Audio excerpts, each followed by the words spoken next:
চলে আসলাম ভিউয়ার্স, দুই শালিক ধারাবাহিক নাটকের নতুন আপডেট নিয়ে।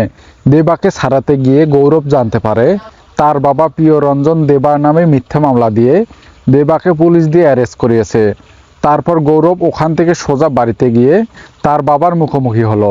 তারপর তার বাবাকে তাকে একটা ফোনের মধ্যে ভিডিও দেখায়।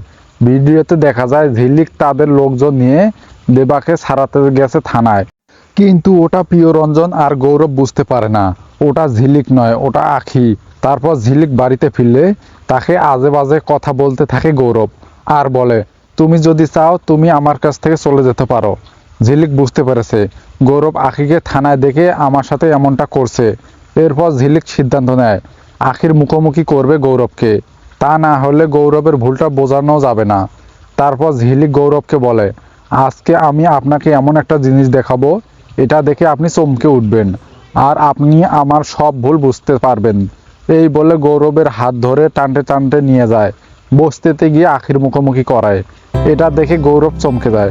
তো বন্ধুরা, এমনটা হলে তোমাদের দেখতে কেমন লাগবে কমেন্ট করে জানিয়ে দাও, এবং পরবর্তী আপডেট পেতে আমাদের চ্যানেলটি সাবস্ক্রাইব করে পাশে থাকুন এবং বেল আইকনটি অন করে সাথেই থাকুন।